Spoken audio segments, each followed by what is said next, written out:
Hello one and all, it's about 12:15 on Sunday the 27th of April. I'm recording this from my sauna, been in the plunge pool, done my cardio, and I want to get some stuff out of my cranium. Don't forget, please give this video and the channel and me, because it's all about me, a like, thumbs up, comment, share, tell other people about it. Here at Rethink Chiropractic Training, what I'm trying to do is promote a different approach to our profession. I'm not saying it's the right one, but I'll be dead honest with you, after the subject of today's video, I hope you're going to see why I think the current way that we're going isn't the best. So, without further ado, let's begin.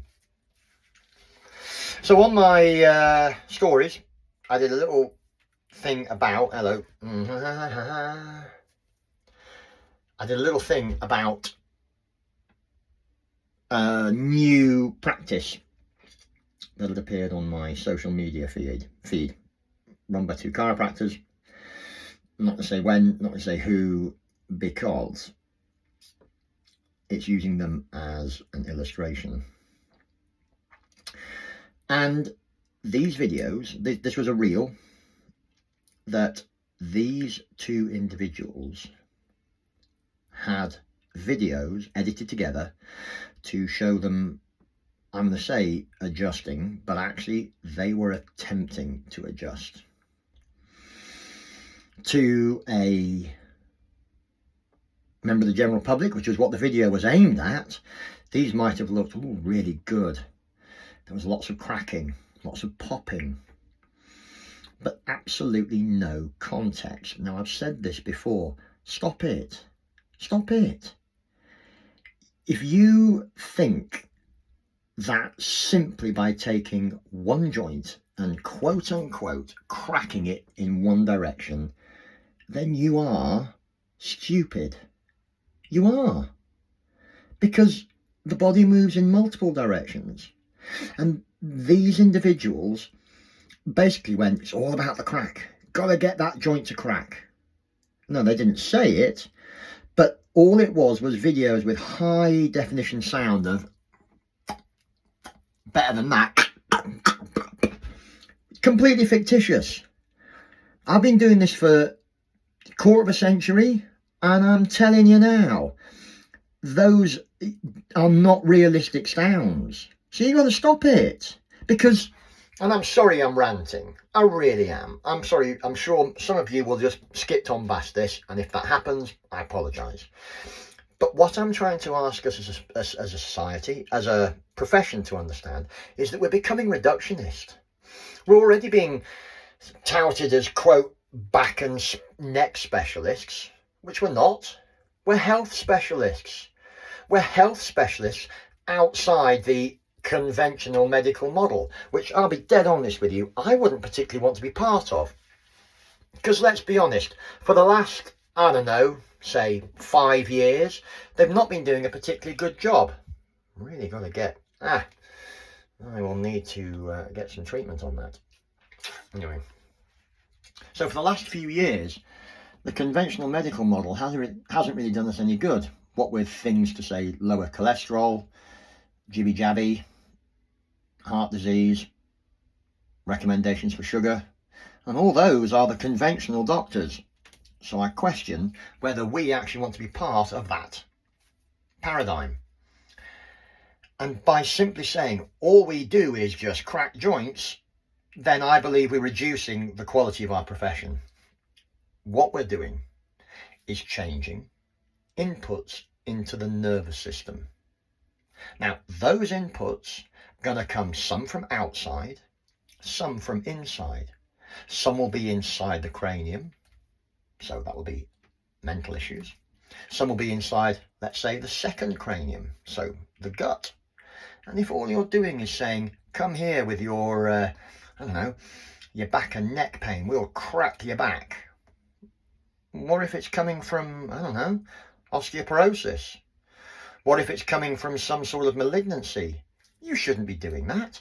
You should be saying, come and see us. We are educated healthcare professionals who are going to look at you in a holistic way.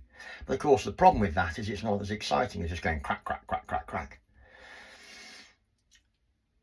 I want you to join me. I would like you to join me. No, I do want you to. That's what I want. I can't make you. Remember, none of this is the law, and everyone can practice within the confines of the GCC as long as they're ethical and appropriate. But I would argue, again, you are being neither ethical or appropriate if you are getting people to come to you because they just want to have their back and neck cracked. Now, as an example of this, I have a patient who brought his 18-year-old daughter in. And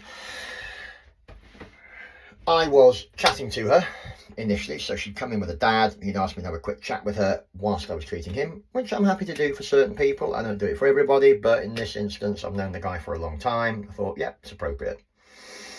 And she literally wanted me there and then to just crack her neck. She said to me, an 18-year-old looked at me and went, well, why can't you just crack my neck?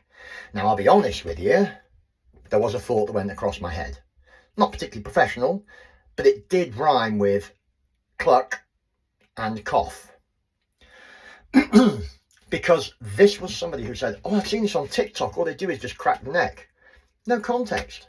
So this is an individual that I now have to re-educate because her perception is that all I'm going to do is to crack her neck. Now, what's fascinating is if you actually listen to the conversation that me, her father, and her were having, there were a significant number of home-based things that she could have changed. So, for example, she doesn't like to work on her laptop at the desk he's got for her. So he's got her a standing desk. This guy's switched on. He's taken on everything I've told him to do or advised him to do. But his daughter prefers to sit cross-legged on a laptop, head forward like this, and won't listen to her dad, won't listen to me. So if we are creating a generation of people that think that all we do is crack backs and that all we have to do is make a pop for things to be better, then we are going to be storing up problems for ourselves as a profession and for our community.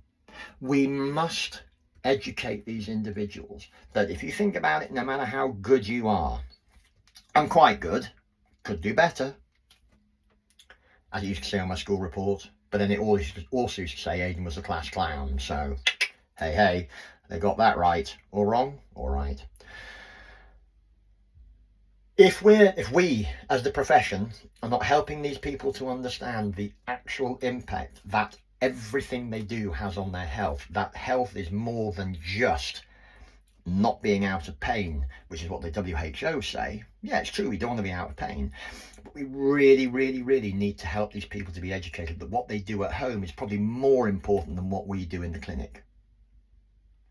So, with that in mind, of course, I'm going to advertise my own stuff. Remember, if you're watching this, probably after May, it will have gone, but I'll be joining Simon Billings from the absolutely amazing Core Concepts in Chiropractic Nutrition and the very excellent Chris Chippendale from Patient Centered Training to deliver the Evolution of Chiropractic Training event at Dinnington in Sheffield. Now, if it is after May 2025 and you're still watching this, then there'll probably be another one. Have a look on the website. Hit me up and I'll give you some information. I'm also going to be in Aberdeen. That's where I'm going to be, at Riverside Chiropractic, where I will be delivering a 18-hour seminar. So it's Friday afternoon, 3rd, 4th and 5th, Friday afternoon, Saturday, Sunday morning to about 2 o'clock on what I believe is a more holistic approach to health, which we as chiropractors can be part of, both mind, body and spirit. So look at the website. Thank you so much for joining me on this. I apologise for the ramble, but I'm trying to just get my message across, and yeah, sometimes my passion gets too much. Anyway, we're at 9 seconds 50. I'll be dead honest with you. I'm just going to run to 10 seconds and then 10 minutes, because I just want to have nice round numbers at the end. 58, 59, see you later, bye.